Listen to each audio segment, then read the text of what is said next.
Happy birthday, nephew.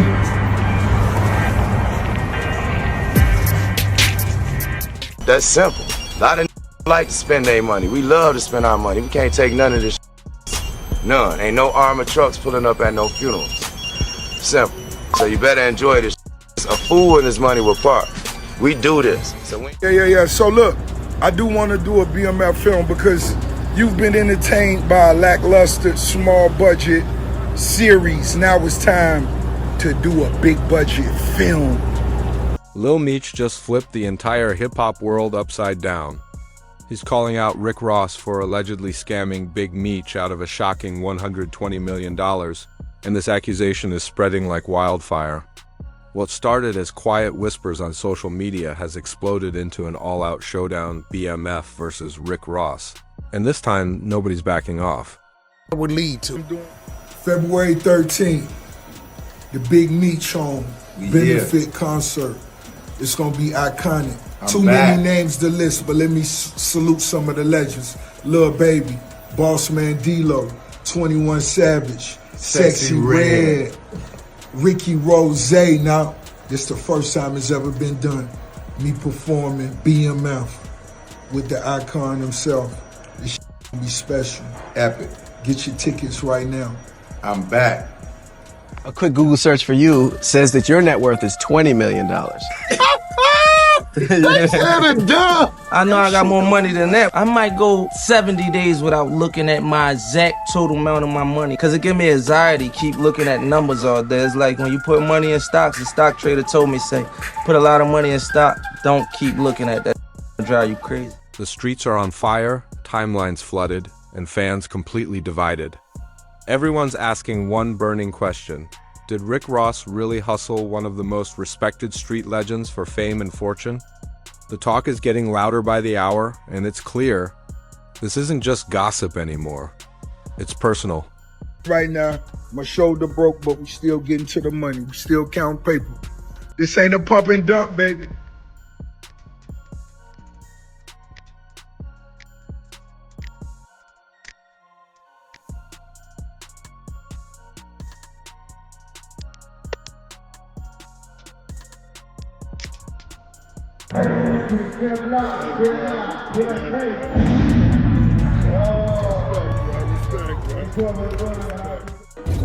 Think about it. It was all part of the plan. 50 Cent and Rick Ross, they set up Big Meech. Freeway Ricky, Rick Ross, and now you got 50 Cent be owning the rights to be. At first, it all looked like the perfect redemption arc. Big Meech had just walked free last October, and the culture was ready to celebrate his comeback. Everyone thought he was about to rebuild his legacy the right way, through movies, business, and power moves that would echo through generations. Take a picture with Rick Ross. Put your back against the wall and just slide down. Then came Ross, talking big money and bigger dreams. He claimed there was a $120 million film deal in motion, promising to turn Meech's story into a Hollywood empire. It sounded like destiny, film contracts, luxury partnerships, a global franchise built around the BMF name. But behind the scenes, insiders say it was all smoke and mirrors. No contract, no budget, no real paper, just hype and headlines. Ross take a at you a couple weeks ago about a girl that you're not even with no more. We wearing Travis Scotts all week. What is it with you and Ross that's just been going on for so long? Nothing else works for him outside of mentioning me. When things get bad, you mention me. It gets covered first. I get covered across the board. They get covered on the hip hop blog. It is what it is. And you watch because I have nothing else to say. You just see it happen periodically as it goes. You know, you see that big white elephant, that property he lives at? It costs more than the nightclubs. He's in the nightclubs. What kind of rich cut his own grass? Why you out there cutting your own grass? You trying to save money, nigga? You don't want to pay for the lawn to get cut, huh? Ain't nothing wrong with cutting your grass. Those close to the deal say Ross played the game like a veteran, smooth words, Big promises and slick connections that never delivered. Big Meech took it as loyalty, but others saw it for what it was, manipulation dressed up as friendship. In the end, Ross walked away more famous, while BMF's name got tangled in confusion. One insider even said, "We felt bad for Lil Meech, but this was on the us. They should have seen it coming. This wasn't love, it was business." And in this world, loyalty doesn't protect you from getting played. Biggest boss Ricky Rose just got word. Meech concert not happening tonight, but 305 is going down at the office. Meet us there. Bam! Meanwhile, 50 Cent, the man who built the real BMF legacy through his hit TV series, stayed watching from the sidelines, but not for long. From day one, 50 funded that project, paid for Lil Meech's acting training, and turned him from a street kid into a full-blown star. When that song came out, that's probably like the hottest I ever seen a rapper. People was confronting Ross everywhere, 100 deep, with Larry Hoover Jr. 100 deep to confront Ross about saying the old man name in the song. Even some of the BMF guys for saying he think he Big Meech. When it come to Meech, Meech had guys getting BMF tats on their face in the pen. He treated that story with care, turning it into one of the biggest TV hits in the culture. But when Lil Meech suddenly started rolling with Rick Ross instead of the man who helped him rise, that's when things turned cold.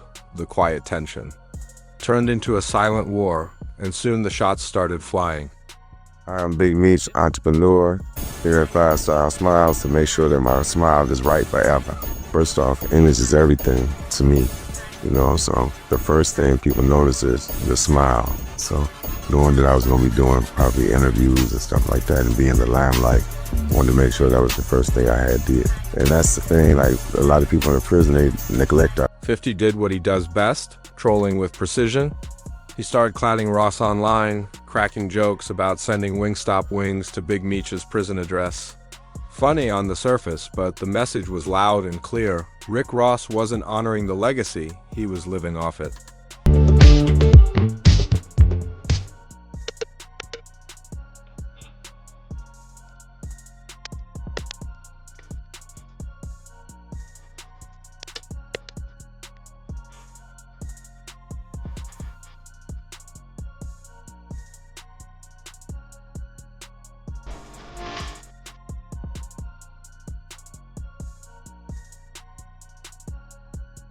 Then 50 took it up a notch. Things got personal real quick.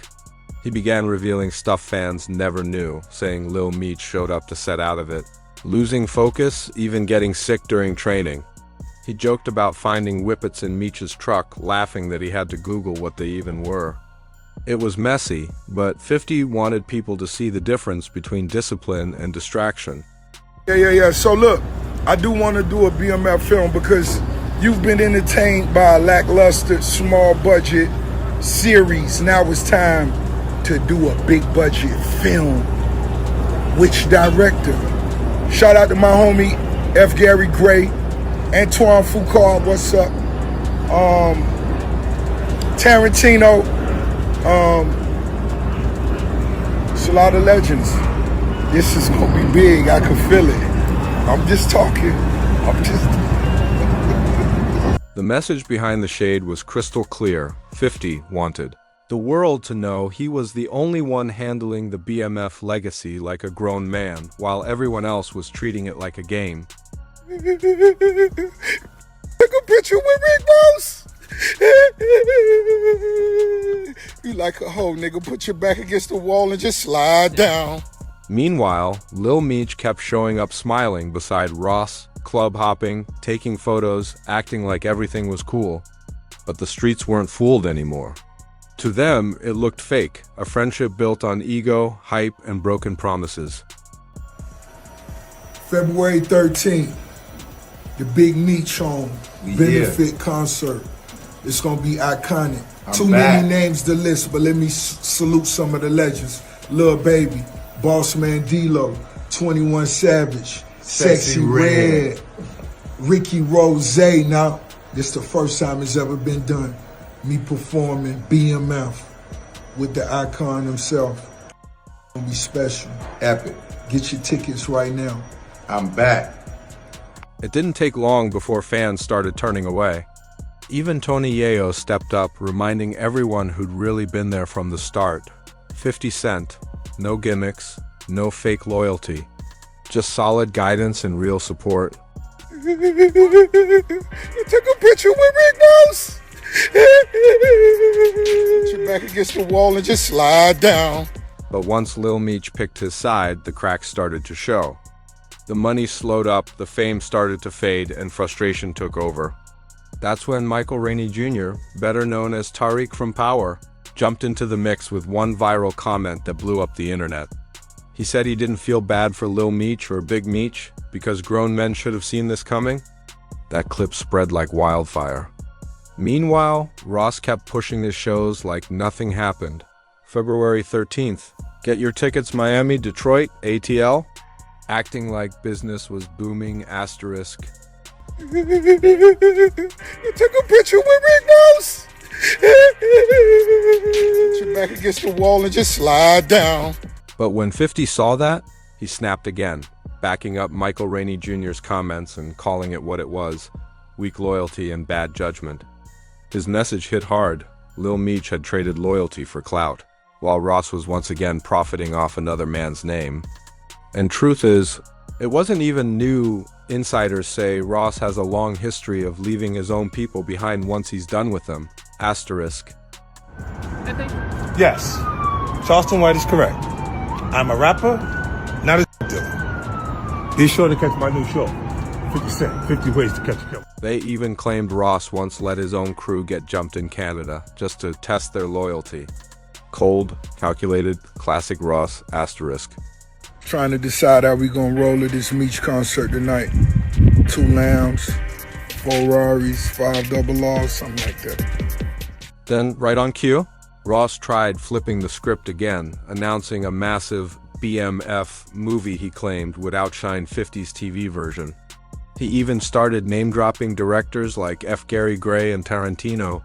But let's be honest, that sounded like pure cap. I'm seeing a lot of about the Big Meech concert getting canceled.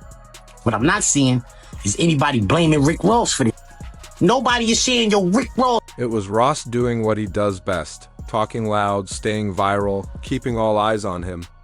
That's when the tables turned. The culture started seeing through the act. Whack 100 jumped in too, calling Ross the real villain in this whole saga. No filter, no hesitation.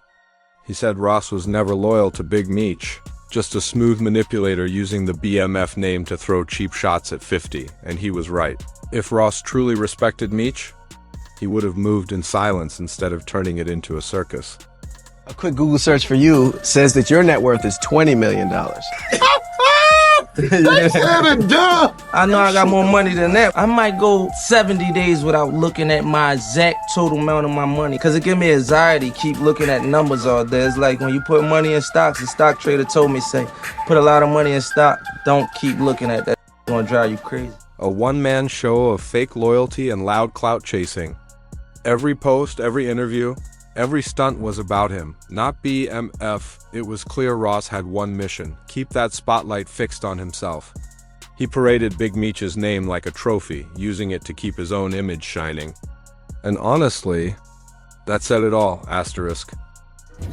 Think about it. It was all part of the plan. 50 Cent and Rick Ross, they set up Big Meech. Freeway Ricky, Rick Ross, and now you got 50 Cent be owning the rights to be. Ross wasn't moving for the culture, he was moving for attention. Since day one, he'd been playing both sides, feeding Meech dreams of million-dollar projects and legacy films, while the only empire really growing was his own. Behind closed doors, he even pushed a wedge between Big Meech and 50 Cent, the man who actually gave BMF new life on screen. When the smoke cleared, all that was left were empty promises and headlines that didn't mean a thing, asterisk.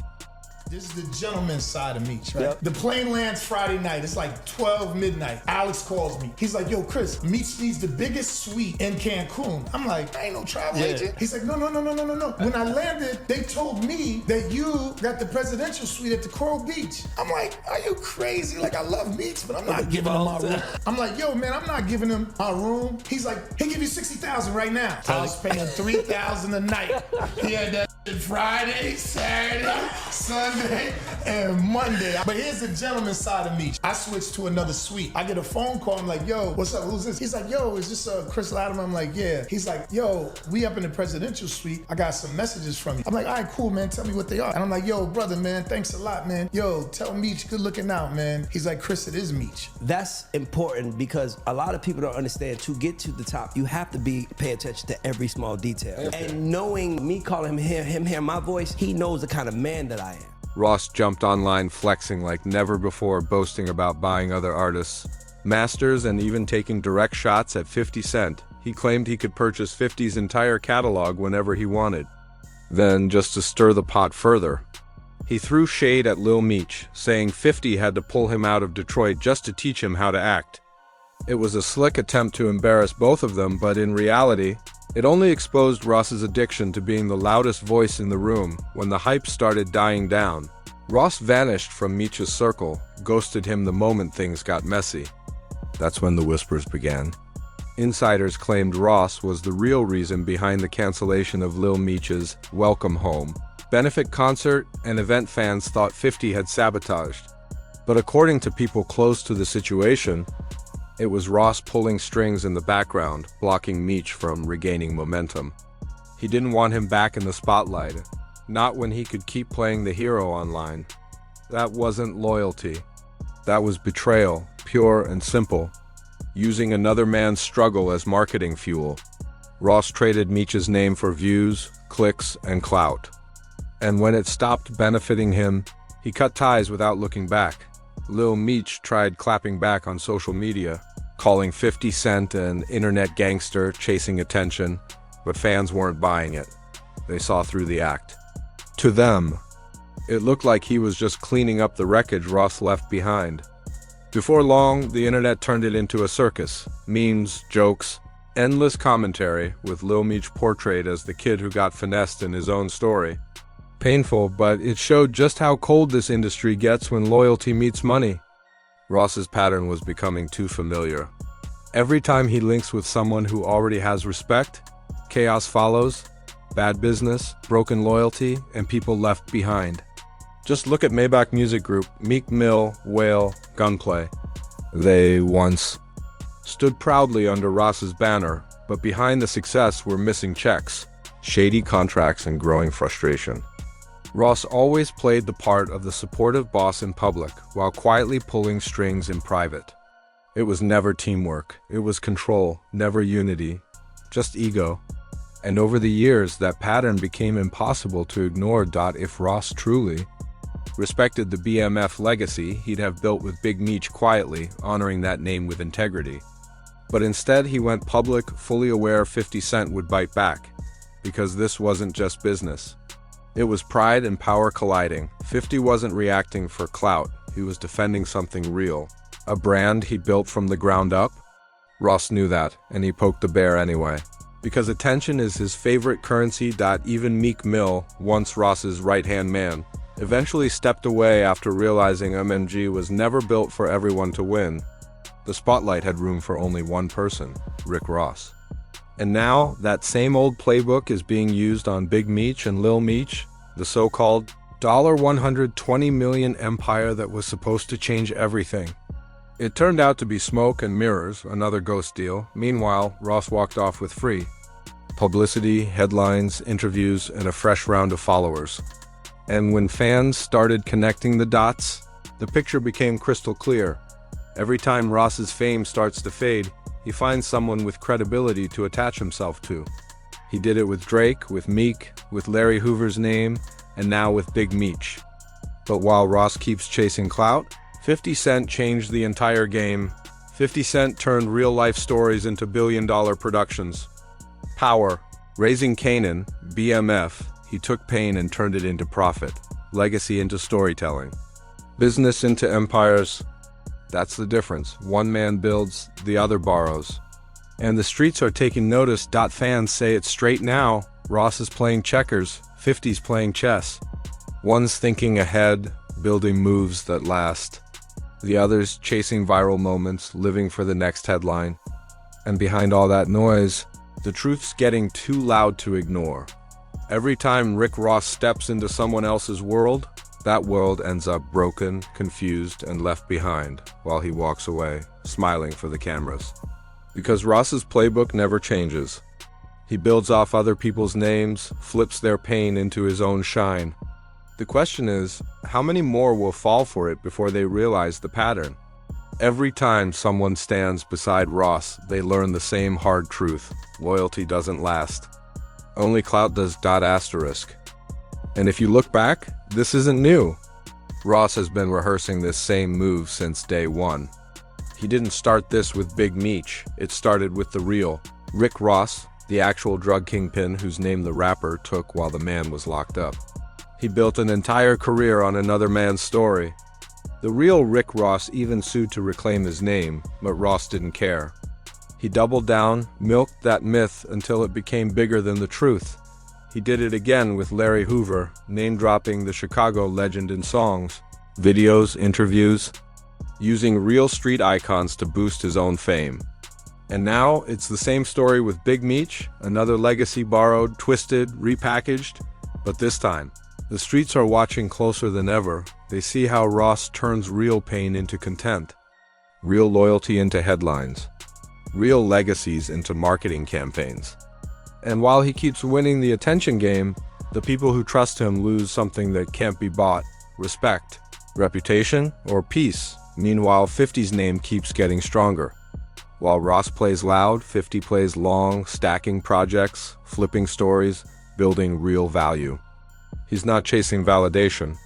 He's creating longevity, and the wildest part? 50 warned everyone about Ross years ago, called him a fraud.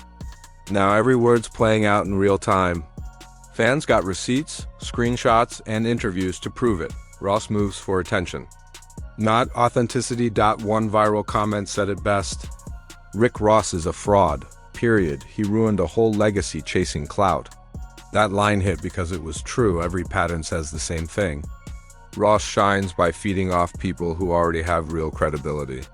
He steps in, makes promises, drains the energy, then disappears when the dust settles. From MMG to his street connections, the story never changes. Even the hyped-up BMF movie with talk of Tarantino and Antoine Fuqua. Nothing but smoke. No film, no script, no $120 million deal, just headlines keeping. Ross trending while everyone else deals with the fallout. Now Lil Meech is facing the backlash. And fans are asking, did loyalty blind him? Did he trust the wrong man? Or did he just walk into a bigger hustle he never saw coming? Either way, it's a hard lesson. Because in this business, image is everything. And Ross? He's mastered that game too well. When the noise dies down, he finds a new name, a new spark, a new wave to ride. And every time he does, chaos follows. Relationships break. Reputations crumble. And the only winner left standing is Rick Ross. Even his former circle has started backing away. Artists talking about missing money, shady paperwork, fake promises. To them, Ross's empire isn't built on trust. It's built on illusion. Every move is for exposure, not loyalty. Every headline designed to look powerful, even if it's built on someone else's foundation. So now the streets are asking, was Ross ever loyal to Big Meech? Or was he just trying to be Big Meech in the eyes of the culture? Because if you trace the steps, it all adds up. The BMF track that made him famous wasn't a tribute. It was transformation. He wasn't honoring the legacy, he was absorbing it. Building his brand off another man's story, another man's pain, the sad truth. Big Meech's name deserved better. His legacy was meant to stand for redemption and rebirth, not manipulation and confusion. But once Ross stepped in, the message got twisted. The focus shifted from rebuilding a name to chasing clicks and clout. Asterisk. Now, as everything unravels, fans are finally seeing the truth. They're calling it what it is: manipulation, ego, and addiction to attention. So what's next for BMF? Can Lil Meech rebuild what he lost? Can Big Meech reclaim his name and rewrite his legacy the right way? Only time will tell. But one thing's certain, 50's words are echoing louder than ever. Real ones build. Fake ones borrow. And right now, the streets know exactly who's who. Asterisk.